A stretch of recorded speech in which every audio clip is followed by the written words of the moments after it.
America China വ്യാപാര യുദ്ധം 20ാം നൂറ്റാണ്ടിന്റെ അവസാന കാലത്ത് തുടങ്ങിയ ഗ്ലോബലൈസേഷൻ കാലഘട്ടത്തിൽ ലോകം കണ്ട ഏറ്റവും വലിയ സാമ്പത്തിക ഏറ്റുമുട്ടലുകളിൽ ഒന്നായി മാറിയിരിക്കുകയാണ്. അമേരിക്കൻ ഭരണകൂടം, പ്രത്യേകിച്ച് ഡൊണാൾഡ് ട്രംപ് പ്രസിഡന്റായ കാലം മുതൽ ചൈനയുടെ വ്യാപാര അധികാരത്തെയും അനീതിയായ വ്യാപാര രീതികളെയും വരെ കടുത്ത രീതിയിൽ നടപടിയോടെ സ്വീകരിക്കുകയാണ് ചെയ്തത്.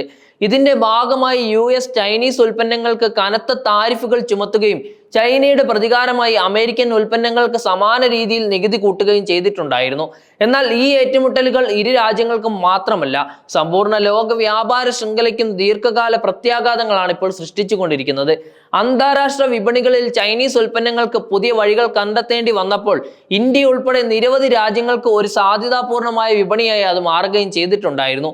ഇന്ത്യൻ പ്രധാനമന്ത്രി നരേന്ദ്രമോദി സ്വദേശി സാമ്പത്തിക മാതൃകയെ ശക്തമായി പ്രോത്സാഹിപ്പിക്കുന്നത് മേക്കിംഗ് ഇന്ത്യ മുതൽ അർട്ടമേനിയൻ ഭാരത് മുതൽ എത്തിയ മുഴുവൻ ആശയ പദ്ധതികളും ഇതിന്റെ ഭാഗമാണ്. മോദി സർക്കാരിന്റെ കാഴ്ചപ്പാടിൽ വിദേശ ആശ്രിതത്വം കുറയ്ക്കുകയും രാജ്യത്തിനകത്തെ നിർമ്മാണ ശേഷിയും ഉപഭോഗ സംസ്കാരവും വളർത്തുകയും ചെയ്യണം എന്നതാണ്. എന്നാൽ ഇതേ സമയത്ത് ചൈനീസ് ഉൽപ്പന്നങ്ങൾക്ക് അമേരിക്കൻ വിപണിയിൽ തടസ്സങ്ങൾ സൃഷ്ടിക്കപ്പെടുമ്പോൾ ഇന്ത്യയെ ലക്ഷ്യമാക്കി വരാനുള്ള സാധ്യതാ സാഹചര്യം വലിയ ആശങ്കയായി മാറുകയാണ്. വിപണിയിൽ വില കുറഞ്ഞ, ഭംഗിയായി നിർമ്മിച്ച, സാങ്കേതികമായി മുന്നേറിയ ഉൽപ്പന്നങ്ങളുമായി ചൈന കടന്നു വരുന്നത് ഇന്ത്യയെ ചെറുകിട ഇടത്തരം വ്യവസായങ്ങൾക്ക് വലിയ വെല്ലുവിളി ഉയർത്തുകയും ചെയ്യും.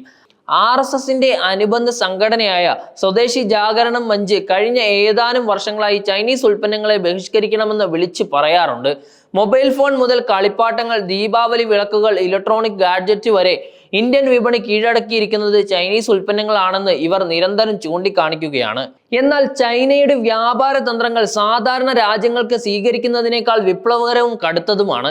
വിലയിടിവുകൾ, സബ്സിഡികൾ, വ്യാപാര സംഘടനകൾ എന്നീ നിയമങ്ങൾ വഴി മറികടക്കൽ എന്നിവ വഴി മറ്റ് രാജ്യങ്ങളുടെ ആഭ്യന്തര വിപണി മുഴുവനായും പിടിച്ചടക്കുക എന്നതാണ് അവരുടെ പ്രധാന ലക്ഷ്യം.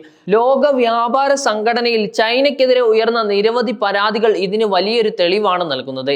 ഇന്ത്യയിലെ GST പരിഷ്കരണങ്ങൾ പലപ്പോഴും വ്യവസായങ്ങൾക്ക് ആശ്വാസം നൽകുന്നുണ്ടെങ്കിലും അതിന്റെ ഗുണങ്ങൾ ദീർഘകാലം കഴിഞ്ഞ് പൂർണ്ണമായി അനുഭവിക്കപ്പെടുകയുള്ളൂ.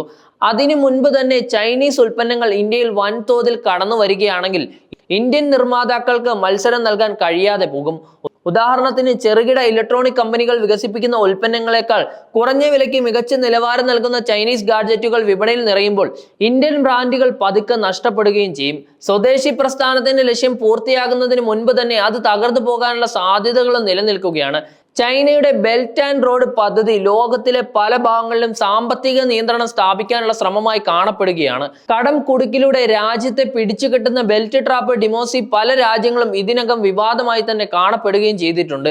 സാമ്പത്തിക സഹായം നൽകുന്ന പേരിൽ വിപണിയും തുറമുഖങ്ങളും അടിസ്ഥാന സൗകര്യങ്ങളും ചൈനയുടെ നിയന്ത്രണത്തിലേക്ക് എത്തുന്ന മാതൃകയാണ് ഇതിലൂടെ മുന്നോട്ട് പോകുന്നത്. ഇന്ത്യക്ക് ചൈനീസ് ആശ്രിതത്വം കൂടി വർദ്ധിക്കുകയാണെങ്കിൽ സ്വയം പര്യാപ്തത നേടുക ദുഷ്കരമായിരിക്കും. അപൂർവ മൂലകങ്ങൾ ലോകത്തിന്റെ ഭാവി വ്യവസായങ്ങൾക്ക് നിർണായകമാണ്. ഗാലിയം, ജർമേനിയം, ലിത്യം, കൊളാബ് തുടങ്ങിയ നിരവധി മൂലകങ്ങൾ ഇലക്ട്രോണിക് വാഹനങ്ങൾ, ബാറ്ററികൾ, പ്രതിരോധ ഉപകരണങ്ങൾ, സാങ്കേതിക ഉപകരണങ്ങൾ എന്നിവ നിർമ്മാണത്തിന് അനിവാര്യമായ ഒരു സാഹചര്യമാണ് ഇപ്പോൾ നിലവിലുള്ളത്. ചൈന ലോകത്തിന് ആവശ്യമുള്ള റെയർ എർത്ത് മൂലകങ്ങളുടെ ഏകദേശം 90% നിയന്ത്രിക്കുന്നുമുണ്ട്. 2023 മുതൽ ചില പ്രധാന മൂലകങ്ങളുടെ കയറ്റുമതിയിൽ നിയന്ത്രണങ്ങൾ ഏർപ്പെടുത്തിയത് ലോകമെമ്പാടുമുള്ള സാങ്കേതിക മേഖലകളിൽ വലിയ തരംഗമാണ് സൃഷ്ടിച്ചിരിക്കുന്നത്. ഇന്ത്യക്കും ഇതിന്റെ ആഘാതം നേരിടേണ്ടി വന്നിട്ടുണ്ടായിരുന്നു. കാരണം ഇന്ത്യൻ ടെക്നോളജി ഡിഫൈൻ മേഖലകളിൽ പലപ്പോഴും ഈ ഘടകങ്ങളെ ആശ്രയിച്ചിട്ടുണ്ടായിരുന്നു. ആപ്പിളിന്റെ ഇന്ത്യയിലെ ഐഫോൺ ഉൽപാദന പദ്ധതിയിലുണ്ടായ തടസ്സം ചൈന എങ്ങനെ വ്യാപാരത്തെ തന്ത്രപരമായ ആയുധമാക്കി ഉപയോഗിക്കുന്നു എന്നതിന് ഏറ്റവും വലിയൊരു തെളിവായിരുന്നു. ഇന്ത്യയിലെ പോക്സോൺ കമ്പനി ഫാക്ടറികളിലേക്ക് ചൈനീസ് വിദഗ്ധർക്ക് പ്രവേശനം നിഷേധിക്കുകയും നിർണായക ഉപകരണങ്ങൾ കയറ്റുമതി തടയുകയും ചെയ്ത സംഭവം ചൈനയുടെ ഇരട്ട നിലപാടിന്റെ ഏറ്റവും വലിയ ഉദാഹരണമാണ്. ഒരു വശത്ത് ഗ്ലോബൽ ട്രേഡിനെ കുറിച്ച് സംസാരിക്കുന്ന ചൈന, മറ്റൊരു വശത്ത് തങ്ങളുടെ താല്പര്യങ്ങൾക്ക് വിരുദ്ധമായി നീങ്ങുന്ന രാജ്യങ്ങളെ സമ്മർദ്ദത്തിലാക്കാൻ മടിക്കുന്നില്ല. ഇത് തന്നെയാണ് ഇന്ത്യയിലെ സ്വദേശി ആശയത്തെ കൂടുതൽ പ്രാധാന്യമുള്ളതാക്കുന്നത്. ഇന്ത്യക്ക് മുന്നിലുള്ള ഏറ്റവും വലിയ വെല്ലുവിളി വില മത്സരത തന്നെയാണ്.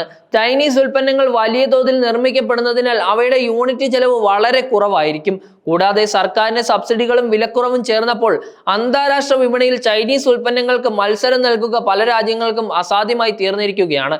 ഇന്ത്യ സ്വദേശി ബ്രാൻഡുകൾ വളർത്താൻ ശ്രമിക്കുമ്പോൾ ഉൽപ്പന്നങ്ങളുടെ ഗുണമേന്മ ഉയർത്തുകയും വിലക്കുറവ് ഉറപ്പാക്കുകയും വേണം. ഇല്ലെങ്കിൽ ആഭ്യന്തര വിപണി പിടിച്ചടക്കുക എന്നത് പ്രായോഗികമായിട്ടുള്ള ഒരു കാര്യമല്ല.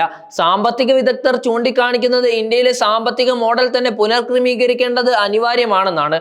ആഭ്യന്തര ഉൽപാദനം പ്രോത്സാഹിപ്പിക്കപ്പെടുമ്പോഴും ഗ്ലോബൽ സപ്ലൈ ചെയിനുകളിൽ നിന്ന് ഇന്ത്യയെ പൂർണ്ണമായി വേർതിരിക്കാനാവുന്നില്ല എന്നത് യാഥാർത്ഥ്യമാണ്.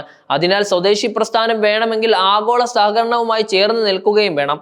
ഉദാഹരണത്തിന് വിദേശ കമ്പനികളെ ഇന്ത്യയിൽ തന്നെ ഉൽപാദനം നടത്താൻ പ്രേരിപ്പിക്കുക, അവർക്ക് പ്രാഥമിക പങ്കാളികളുമായി ചേർന്ന് പ്രവർത്തിക്കാൻ അവസരം നൽകുക, ആഭ്യന്തര വിപണിക്ക് പുറമെ കയറ്റുമതി സാധ്യതകൾ ഒരുക്കുക എന്നിവയാണ് മുന്നോട്ട് പോകാനുള്ള പ്രധാനമായ മാർഗങ്ങൾ. അമേരിക്കയുമായോ ചൈനയുമായോ മാത്രം ബന്ധപ്പെട്ട പ്രശ്നമല്ല ഇന്ത്യ നേരിടുന്നത്. ആഗോള വ്യാപാര രംഗത്ത് നടക്കുന്ന മാറ്റങ്ങൾ എല്ലാം തന്നെ ഇന്ത്യയുടെ സാമ്പത്തിക സുരക്ഷയ്ക്കും വളർച്ചയ്ക്കും വലിയ വെല്ലുവിളിയാണ് നൽകുന്നത്.